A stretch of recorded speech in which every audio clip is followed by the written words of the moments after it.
చూస్తే ప్రముఖ విద్యావేత్త ఇన్ఫోసిస్ సహ వ్యవస్థాపకుడు నారాయణమూర్తి సతీమణి సుధామూర్తి రాజ్యసభకు నామినేట్ అయ్యారు.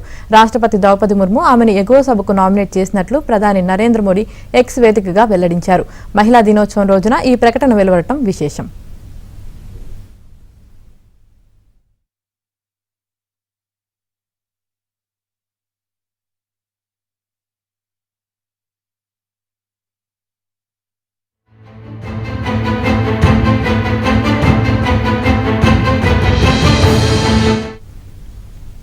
సామాజిక సేవ, విద్య సహా పలు అంశాల్లో ఆమె స్ఫూర్తిదాయక ముద్ర వేసినట్లు మోదీ చెప్పారు. ఎందరికో ఆదర్శంగా నిలిచారని తెలిపారు. ఆమె రాజ్యసభలో ఉండటం నారీ శక్తికి నిదర్శనమన్నారు.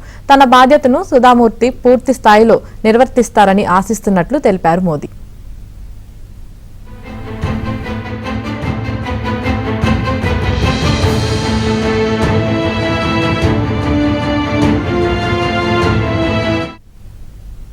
ఒక ఉపాధ్యాయులుగా ప్రస్థానం ప్రారంభించిన సుధామూర్తి ఇన్ఫోసిస్ ఫౌండేషన్ ను ప్రారంభించారు. ఆమె భర్త ఎన్ఆర్ నారాయణమూర్తి ఇన్ఫోసిస్ సహ వ్యవస్థాపకులు. సుధామూర్తి రచయిత దాతృత్వాన్ని నమ్ముతారు. ఆమె చేసిన సామాజిక సేవకు గాను 2006లో ప్రభుత్వం భారతదేశపు 4వ అత్యున్నత పౌర పురస్కారం పద్మశ్రీని అందజేసింది. భారతదేశపు 3వ అత్యున్నత పౌర పురస్కారం పద్మభూషణ్ కూడా 2023లో లభించింది.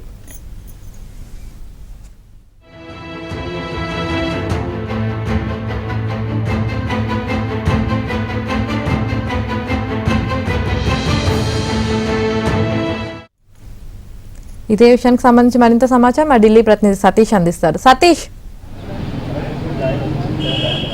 చెప్పండి, సుధామూర్తికి అరుదైన కానుక లభించింది. రాష్ట్రపతి కోటాలో ఇన్ఫోసిస్ వ్యవస్థాపకురాలైన సుధామూర్తికి రాజ్యసభ నామినేట్ చేశారు. కొద్దిసేపటి క్రితం అధికారికంగా కూడా ప్రకటించడం కూడా జరిగింది. దాదాపు అనేక సామాజిక రంగంలో కావచ్చు, అటు ఉద్యోగరీత్యా కావచ్చు, ఇన్ఫోసిస్ని ఏర్పాటు చేయడం కావచ్చు, ఆమెకు అరుదైన గౌరవం దక్కిందని చెప్పాలి. గతంలో కూడా పద్మశ్రీ, పద్మభూషణ్తో పాటు ఈసారి రాజ్యసభను కేంద్రం ప్రకటించింది. ఇటీవల ఆమె చేపడుతున్న కార్యక్రమాలు కావచ్చు, దేశాభివృద్ధిలో మహిళలు పోషిస్తున్న శక్తివంతమైన పాత్రకు ఆమె ఒక ఉదాహరణ అంటూ కూడా ప్రధాని మోదీ కొద్దిసేపటి క్రితం ఒక ట్వీట్ చేశారు. ఆమెకు శుభాకాంక్షలు తెలిపారు. గతంలో కూడా పద్మశ్రీ, పద్మభూషణ్ లాంటి అనేక అవార్డులు సాధించినప్పటికీ కూడా ఈసారి మరోసారి కేంద్ర ప్రభుత్వం ఆమెకు రాష్ట్రపతి కోటాలో అరుదైన గౌరవం దక్కింది. అది కూడా మహిళా ఉమెన్స్ డే సందర్భంగా ఆమెకు మరోసారి కూడా అత్యుత్తమైన ఒక రాజ్యసభ కేటాయించడం కూడా మామూలు విషయం కాదు. ప్రధాని మోదీ ఆమెకు విశేష చెప్తూ కూడా కొద్దిసేపటి క్రితం అధికారికంగా ఒక ట్వీట్ చేయడం జరిగింది. ఇక మహిళలకు శక్తివంతమైన పాత్ర పోషించాలి, అదేవిధంగా ఎంతోమంది మహిళలకు సుధామూర్తి లాంటి వారు ఉదాహరణ అనే అంశాన్ని కూడా ఆయన స్పష్టంగా పేర్కొన్నారు. దీని పట్ల ఇప్పటికే వారంతా కూడా హర్షం వ్యక్తం చేస్తున్నారు.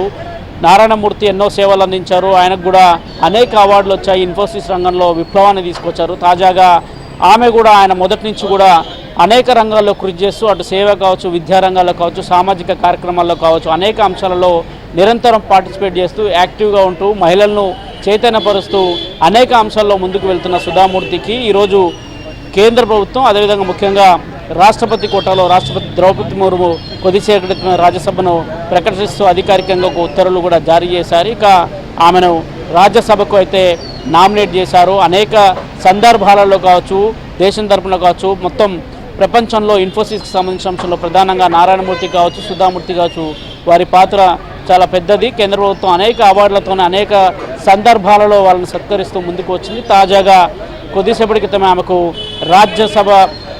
రాష్ట్రపతి కోటాలో రాజ్యసభకు అయితే నామినేట్ చేయడం జరిగింది. దీని పట్ల ఇప్పటికే సుధామూర్తి కావచ్చు, వారి హస్బెండ్ అయిన నారాయణమూర్తి కావచ్చు కూడా సంతోషం వ్యక్తం చేశారు. Yamini. Right, thank you Satish.